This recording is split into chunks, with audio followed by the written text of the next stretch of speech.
Lives that remind us about God. I want to talk to you about David and the ingredients for greatness. I have a longer text, but you know this story, and it's so counterintuitive to the way things normally get done in this world that I want to read it and share it with you. 1 Samuel 16. The Lord said to Samuel, "How long will you grieve over Saul, since I have rejected him for being king over Israel? Fill your horn with oil and go. I will send you to Jesse the Benjamite, for I have provided for myself a king among his sons." And Samuel said, "How can I go? If Saul hears it, he'll kill me." And the Lord said, "Take a heifer with you and say, I have come to sacrifice to the Lord. And invite Jesse to the sacrifice, and I will show you what you shall do. And you shall anoint for me him whom I declare to you." Samuel did what the Lord commanded. Came to Bethlehem. The elders of the city came to meet him, trembling, and said, "Do you come peaceably?" He said, "Peaceably. I have come to sacrifice to the Lord. Consecrate yourselves and come with me to the sacrifice." And he consecrated Jesse and his sons and invited them to the sacrifice. When they came, he looked on Eliab and thought, "Surely the Lord's anointed is before him." But the Lord said to Samuel, "Do not look on his appearance or on the height of his stature, because I have rejected him. For the Lord sees not as man sees. Man looks on the outward appearance. The Lord looks on the heart." Then Jesse called Abinadab and made him pass before Samuel. And he said, "Neither has the Lord chosen this one." Then Jesse made Shammah pass by. And he said, "Neither has the Lord chosen this one." And Jesse made 7 of his sons pass before Samuel, and Samuel said to Jesse, "The Lord has not chosen these." Samuel said to Jesse, "Are all your sons here?" And he said, "Well, there remains yet the youngest, but behold, he's out keeping the sheep." Samuel said to Jesse, "Send him and get him, for we will not sit down until he comes here." And he sent and brought him in. Now he was ruddy, had beautiful eyes, was handsome, and the Lord said, "Arise, anoint him, for this is he." And Samuel took the horn of oil and anointed him in the midst of his brothers. And the Spirit of the Lord rushed upon David from that day forward. And Samuel rose and went to Ramah. We can't imagine how counterintuitive this story is. I mean, it's quaint. It's kind of, the little young one, he gets chosen, not the others. But we can't imagine how this upset the apple cart on the way things were normally done. David's call to becoming the greatest king in Israel's history, it begins when we were kids. You don't do it this way anymore, but when we were kids, we used to play road hockey after school. And the way you would do it was very discriminating, because you'd get 2 captains and then everybody would line up along the wall. Did you ever do it this way? And I want Larry. Okay, I'll take Peter. Okay, I'll take Sam. Okay, I want Ted. And it's getting down and down and down, and there's always some poor loser, the last guy standing there. Okay, yeah, you're with us. It's kind of the way this is working. All of them passed before, and isn't there anybody else anywhere? Well, yeah, the youngest. What's he doing? Well, he looked after the sheep. Get him. David is picked last. Don't be too hard on Samuel's initial opinions. You wouldn't have picked him for the future king either. Samuel was more inclined to pick somebody older, somebody more impressive in stature and experience. You can see that in verse 6. He had somebody else lined up before David was even considered. So in everyone's mind, David was, he was the baby of the family. His job was to keep the sheep. Someone had to look after the sheep while the older brothers did the more important things of life.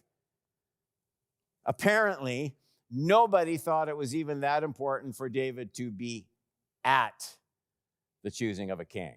That it didn't bother them that David wasn't there because he wouldn't be needed. It wasn't going to be David anyway. He was an afterthought.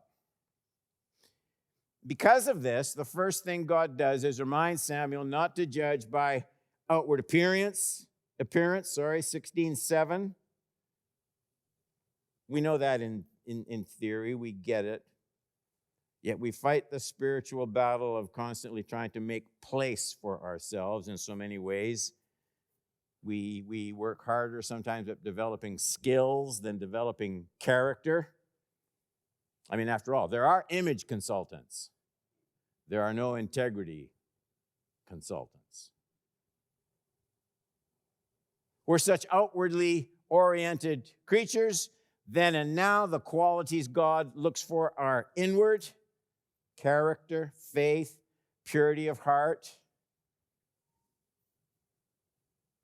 It's the hard drive for godliness.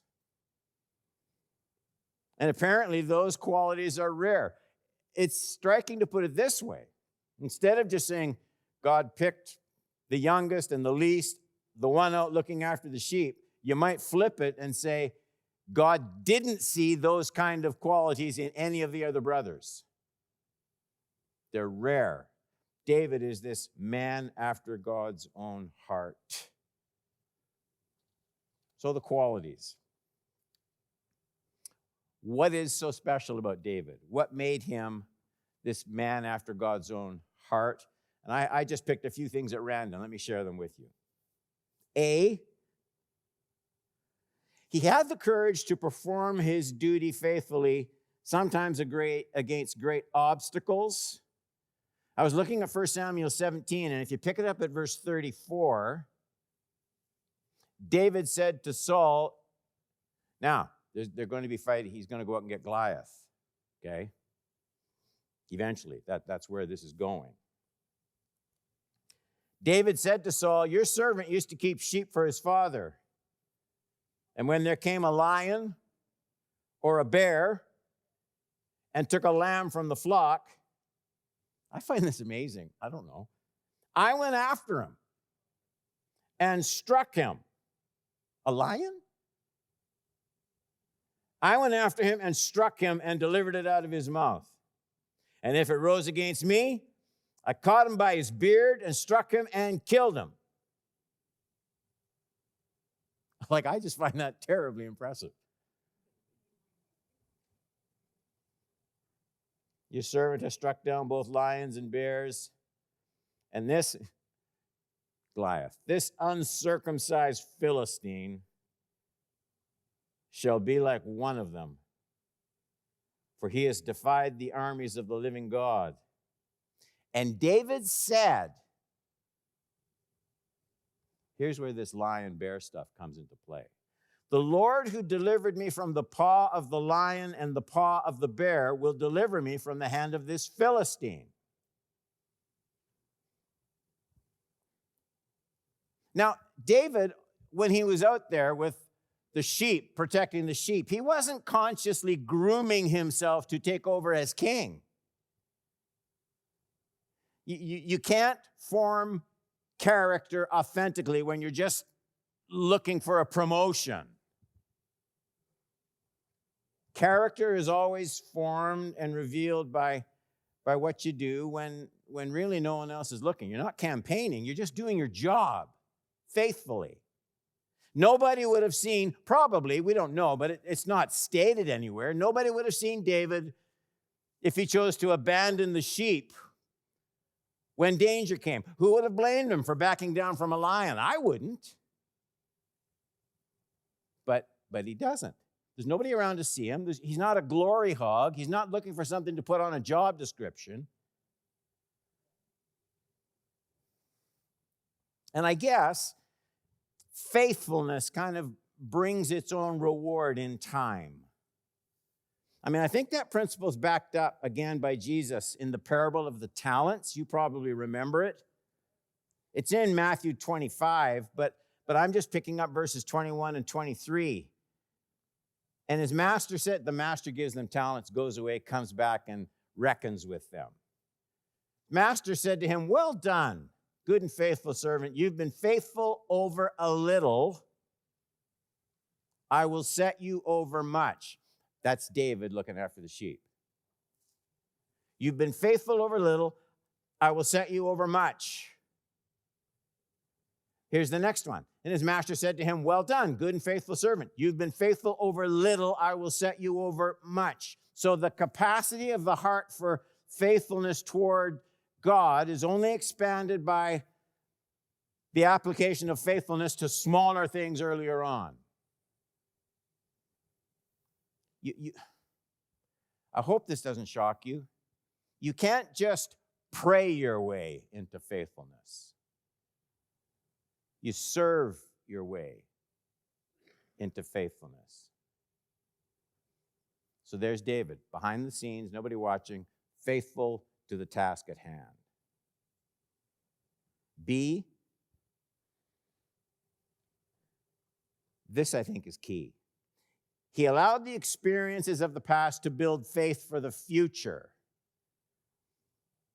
That 1 Samuel 17, 34 to 37, that's the text I read before, where he's recounting to Saul how he had looked after the sheep and defended them against dangers.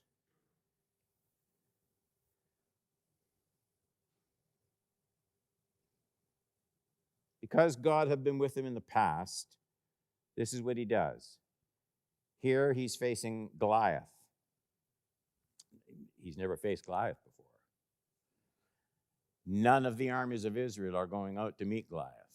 Nobody. What makes David brave enough to do that?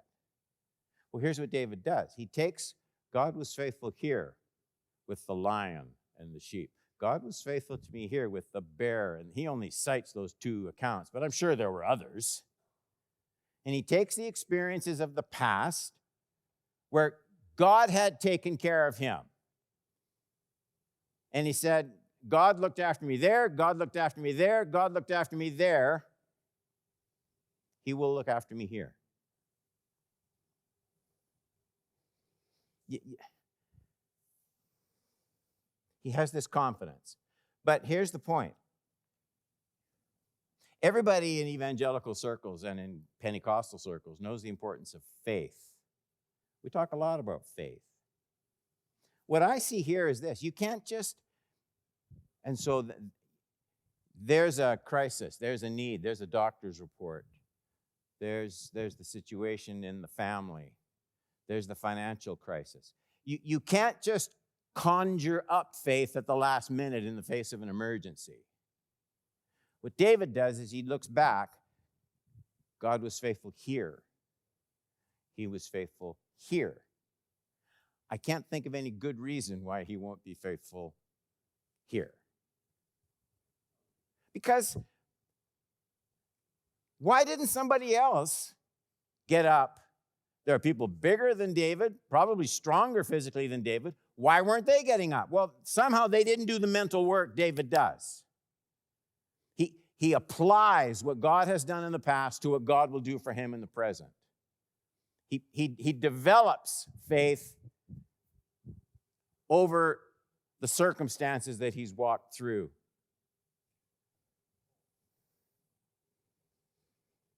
It's an important point. To David, the great tragedy wasn't just that the Philistines were embarrassing the Israelites. To David, the great tragedy was they were blaspheming the name of God. So that the defeat of Goliath wasn't some kind of publicity stunt. He was blessed by God because of his genuine desire for God's glory, not his own. David just couldn't sit by and listen to what this giant was saying. For 40 days, 1 Samuel 17, 16, for 40 days the Philistine came forward and took his stand morning and evening. And he was mocking God's people and mocking their God. And it didn't bother any of them enough to try and stop him, but it bothered David. You get people like that, and they're beautiful. People in a university class where there's not a positive word said about anybody that's dumb enough to have a Christian faith. And you get somebody who cares more about the glory of God and just separates himself and elevates himself. People who put God first like that, God's honor, God's glory. David can't stand to see these people blaspheming God.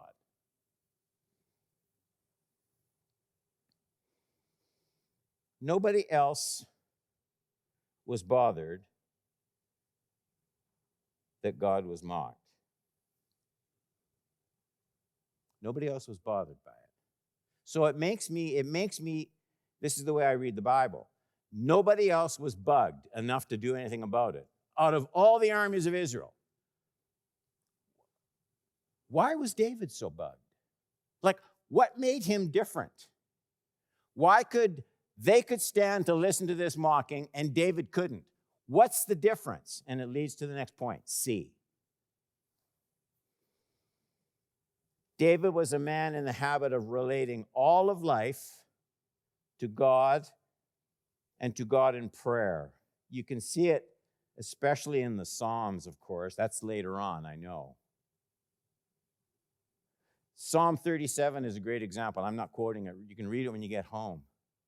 It's this great example how David faced the hard issue of responding properly to the prosperity and the arrogance of wicked, godless people.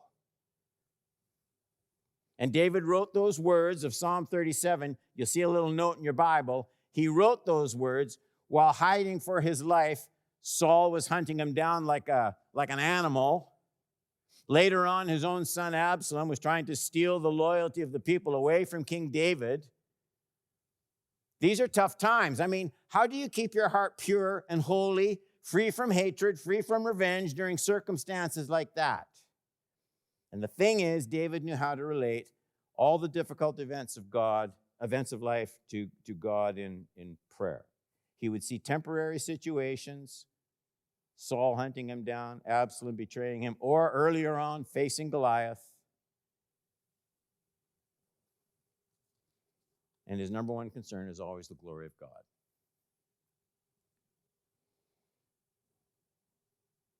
D. Here's something else. David had this keen sense of accountability before God. You see it in a lot of places, but maybe more than anywhere else. Psalm 51, I was looking at the first 4 verses. So he's had this sin with Bathsheba.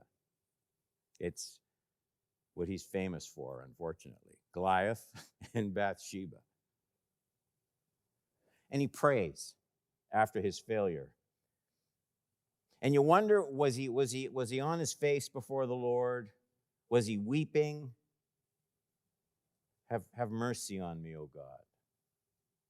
There's those times. Aren't there those times where there is nothing else to say? You're not trying to excuse yourself. You knew better. You found yourself in that situation, and there's nothing else to do but, oh, God, just have mercy. Have mercy on me, O God, according to your steadfast love. According to your abundant mercy, blot out my transgressions. Wash me thoroughly. Do you see how this isn't just a quick, gee, I'm sorry, and he leaves? He's dealing deeply. Wash me thoroughly from my iniquity. Cleanse me from my sin. I know my transgression. My sin is ever before me. And these words, against you only have I sinned. Remember I said earlier, one of the things that marked him was his concern for the glory of God. And so here he is in this situation with Bathsheba. And you know how God's going to judge him for that. That baby's going to die. It's just an ugly, ugly situation. And David still just says, here's his main concern. Not his hurt, not his pain. Against you. I've sinned against you. Against your glory. When you get someone who is more bugged when God's glory isn't manifested, when you get someone for whom that's the main concern, the whole rest of the life falls into line. That's what makes David he's a man after God's own heart. Even when he sins, his main concern isn't any inconvenience to himself or pain to himself or pain to that baby. His main concern is, how could I sin against God? He seems to live his whole life before God in that way. We all know David wasn't perfect. He sinned. But he was still a man after God's own heart. And here's why. Whatever else you say about David, there was no bluff in David. He was a what you see is what you get kind of person. He was the real deal. I think you could describe David with Jesus' words when he said, "Blessed are the pure in heart. They shall see God."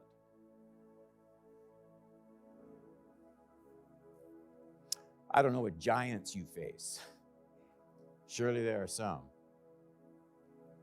If you can just look back and find, God did this for me. He did this. He was faithful here, and I can trust him here.